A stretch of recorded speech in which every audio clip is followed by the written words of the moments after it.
agenda is consideration of the minutes of the meeting held on April 14th, 2023. I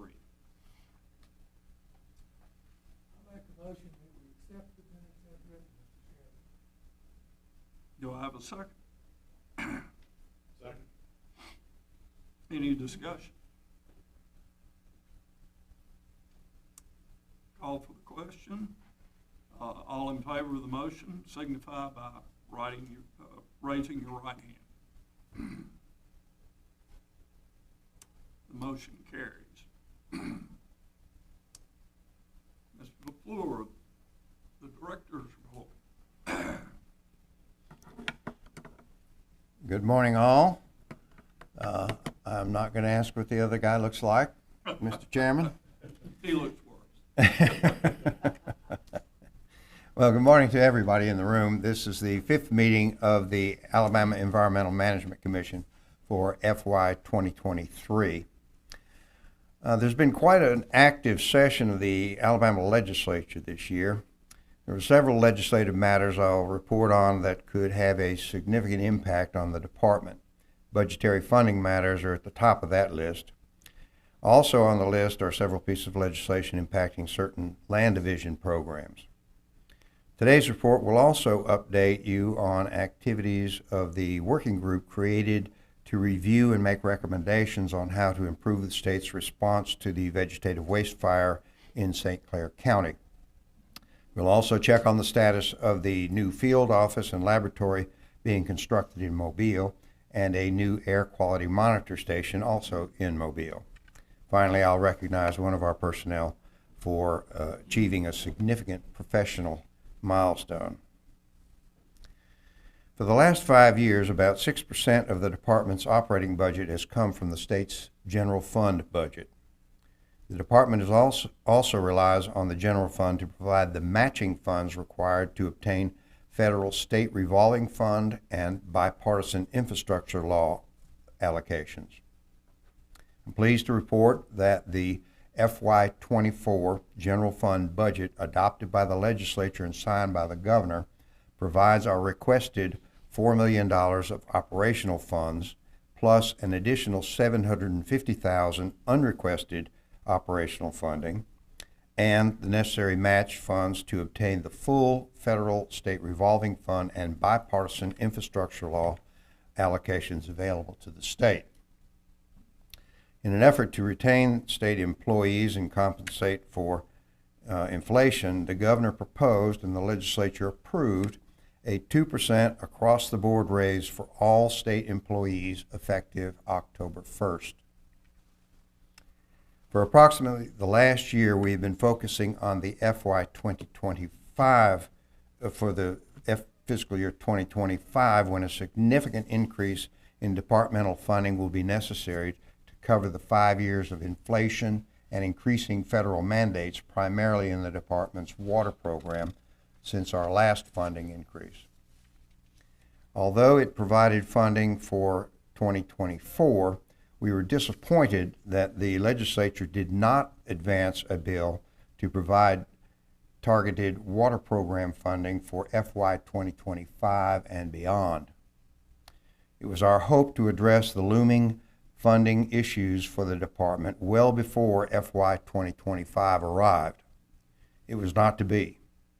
While there was broad support from numerous governmental, business, agricultural, and industry groups, our message did not get to many members of the legislature in time to be successful for this session. We will be working with leadership in the House and Senate well ahead of the 2024 legislative session to present the benefits of adequately funding water quality regulatory activities in Alabama. Those benefits include assuring the water quality for our citizens that our citizens deserve for safe drinking water and recreational water, relieving pressure on the general fund, and providing Alabama a competitive advantage in attracting new industry by having stable, regulated industry permit fees, maintaining departmental performance that keeps federal incursion to a minimum, and maintaining water quality that keeps industry costs to comply low. This has been an unusually active session of the legislature for legislation that does or could affect the department. 3 pieces of legislation impacting the department that did pass all relate to land division programs. The first is an amendment to the Solid Waste and Recyclable Materials Act, which the department operates under, dealing with when local approval is required for modification of landfill facilities. The bill was sponsored by landfill industry groups and is designed to clarify which modifications of landfill facilities require local approval. The local approval process requires the local governing body to formally consider specific factors that impact the local community, then provide public notice describing the proposed action, followed by a formal public comment period, and finally, the local governing body must consider and respond to public comments before the associated proposed permit modification can be requested from ADEM. If ADEM proposes to approve the permit modification, then an additional public notice and comment period is required before the permit can be issued. Provisions in the previously existing Solid Waste and Recyclable Materials Act dealing with when local approval is required are subject to varying interpretations. The adoption of the amendment during this session of the legislature clarifies the relevant provisions. The department supported the legislation. The second legislative action passed affecting the land division is an amendment to the Brownfields Voluntary Cleanup Program. The purpose of the legislation is to encourage the cleanup of brownfield sites, typically unused former industrial sites. The act relieves potentially responsible parties from certain state liability for future cleanup on sites where the potentially responsible party does a site investigation and then develops and implements a cleanup plan to address specified contaminants to current cleanup standards. Without the liability for future cleanup costs, the Act removes an impediment to the PRP selling the property, which in turn increases the likelihood the property can be returned to productive use. The department supported the legislation because it encourages the cleanup of properties that previously were sitting unused and not cleaned up. An additional benefit is the potential to increase the tax base for communities where the properties exist. The third legislative action that passed affecting the land division is an amendment to the Alabama Uniform Environmental Covenants Act that removes the requirement for an environmental covenant stating that the site was previously contaminated and subsequently remediated. The amendment is patterned after a similar action removing the requirement for an environmental covenant regarding underground storage tanks. The department did not support or oppose the current amendment for removing the requirement for environmental covenants on above-ground storage tanks, nor did the previous amendment removing environmental covenants on the underground storage tanks. Several items of proposed legislation that did not pass included one to make mandatory fish consumption advisory and water quality notification program requiring a sign at each public boat ramp and every one of the approximately 30,000 points where treated wastewater is discharged. Since 2018, the department has, by its own initiative, had in place signage at all public and many private boat launches in Alabama with instructions on how to access helpful water quality information. The access methods include a QR code, internet web address, or live telephone contact. The information referenced on the existing ADEM signage includes discharge points information, fish consumption advisories, and much more information where those engaged in outdoor recreation can conveniently find it. Legislators determined that the current method used by ADEM accomplishes the same objectives in a more reasonable way than the proposed legislation. Another piece of proposed legislation that did not pass sought to promote so-called advanced recycling by statute. The department determined the beneficial issues addressed in the proposed legislation are already covered by ADEM rules and the statutory provisions to further promote recycling are unnecessary. ADEM, the most troublesome portion of the proposed legislation, sought to exempt materials from regulation that are currently regulated. The department opposed the legislation due to historical problems with abandoned materials from unsuccessful recycling operations that resulted in unauthorized dumps, which under proposed legislation the department would not have had authority to require cleanup. Moving on to an event that has had extensive media coverage during the last several months, there was considerable concern from those impacted by the smoke from a vegetative waste fire just recently extinguished in St. Clair County, and rightfully so. When state and local resources were determined to be inadequate, ADEM reached out to EPA for assistance. Although it took several steps, EPA did agree to provide its contractor working with EPA oversight to address the fire.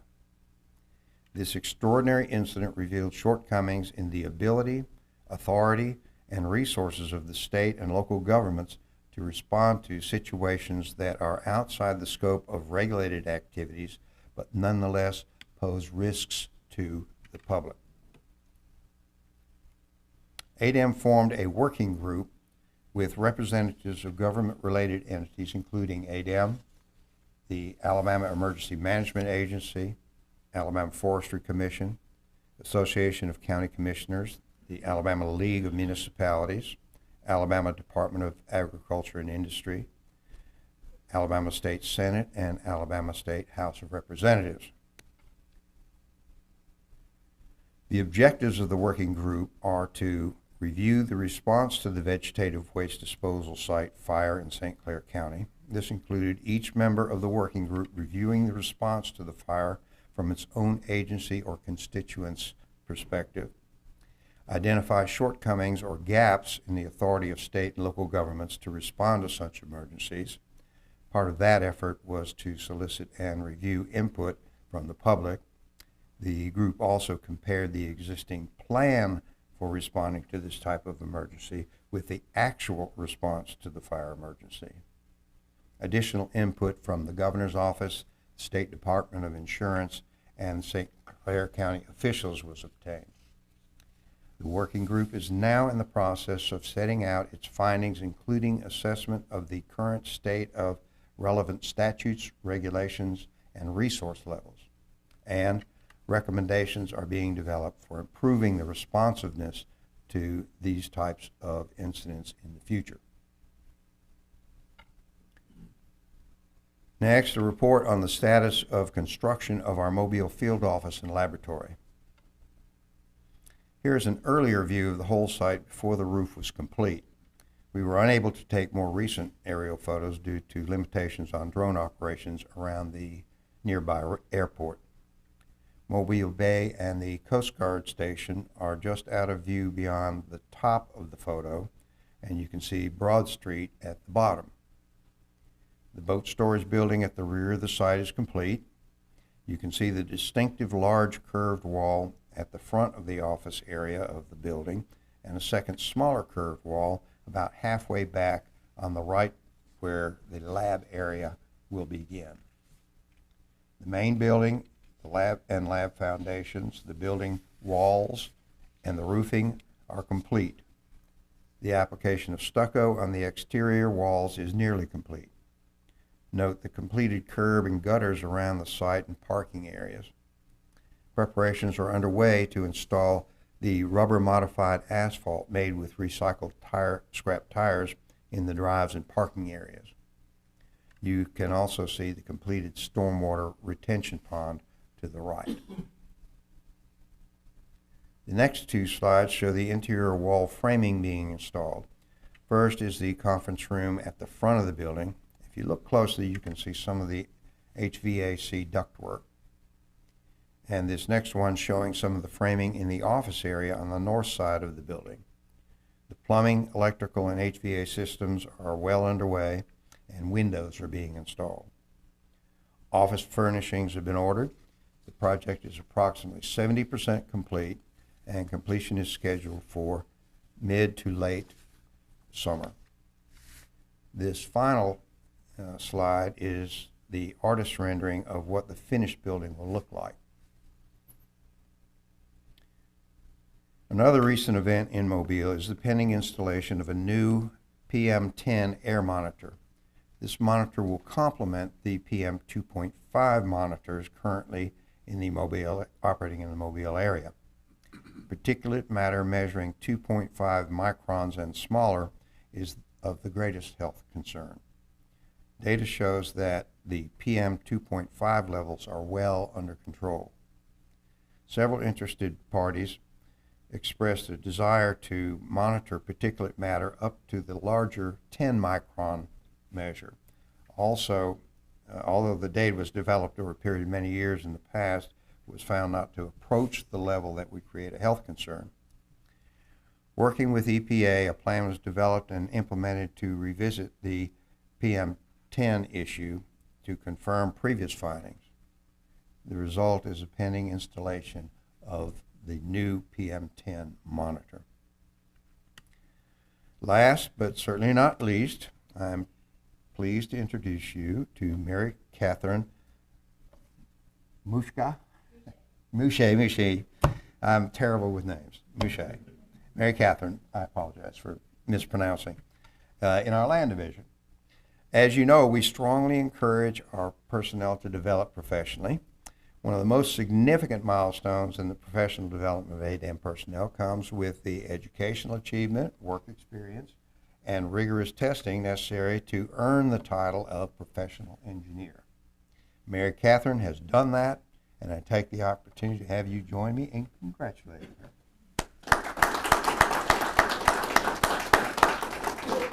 Thank you, Mary Catherine.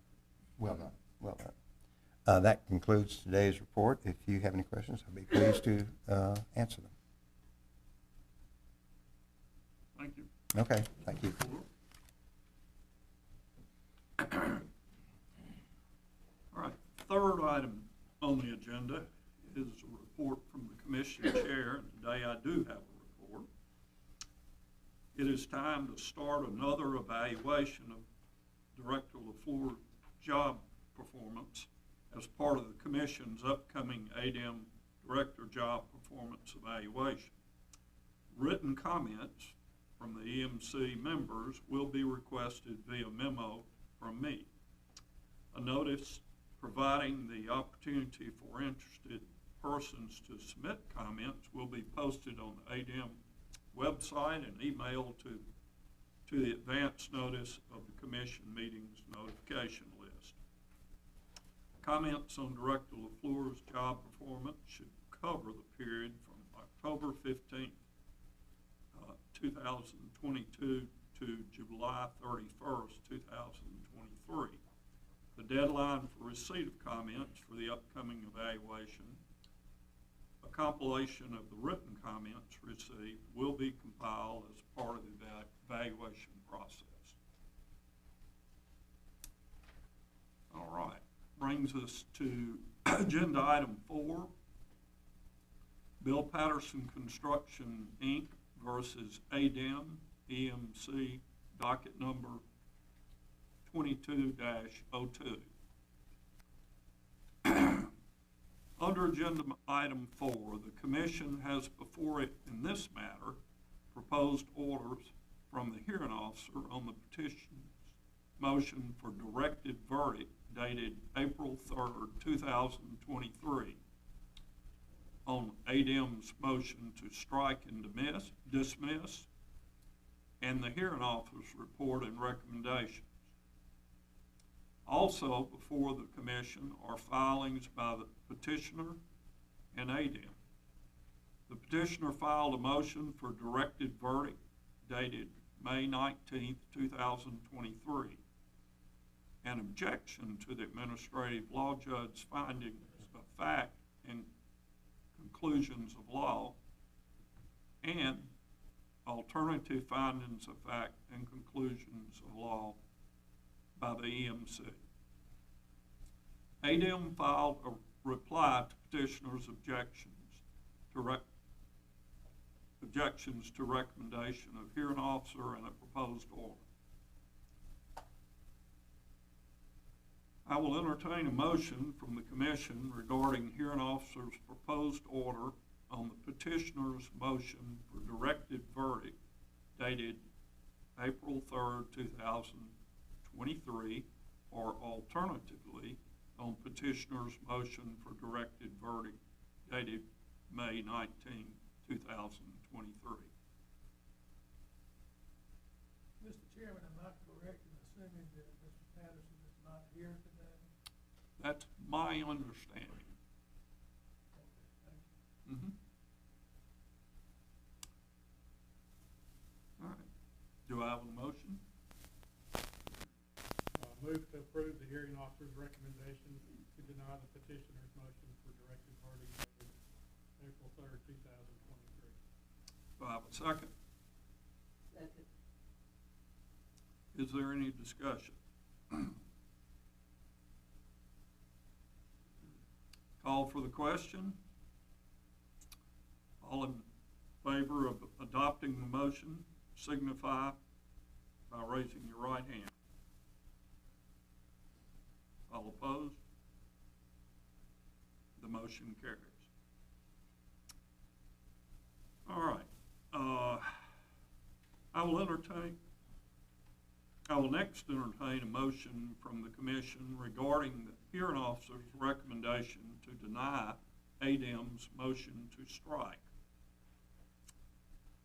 Do I have a motion? Do I have a second?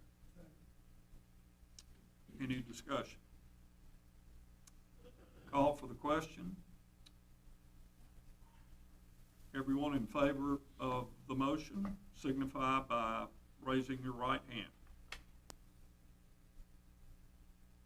All opposed? The motion carries. I'll now entertain a motion from the commission regarding the hearing officer's report and recommendation to the commission on the petitioner's alternative findings of fact and conclusions of law, or on ADEM's proposed order. The hearing officer recommends that the commission find that the petitioner failed to meet its burden of proof and approve as issued ADEM's order 22-024-AP issued to Bill Patterson Construction Inc. for a debris pit in Robertsdale, Baldwin County, Alabama. The petitioner recommends that the commission withdraw Administrative Order 22-024-AP and all fines and costs held for naught. ADEM recommends that the commission adopt the hearing officer's recommendations in full and reject the petitioner's objection and adopt its proposed order. Do I have a motion? I move that we accept the hearing officer's report. Do I have a second? Second. Any discussion? Call for the question. All in favor of the motion signify by raising your right hand. All opposed? The motion carries. So we need to sign. Oh, okay. All right.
Is there any other business?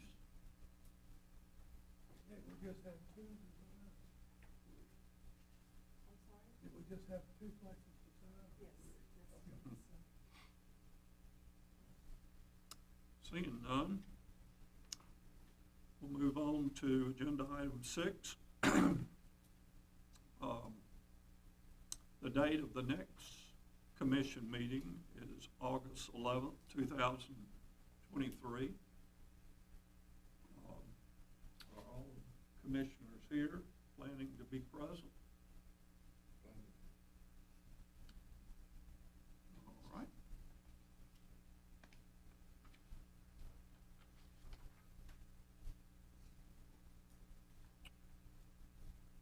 It's my understanding we do not have any public comments today.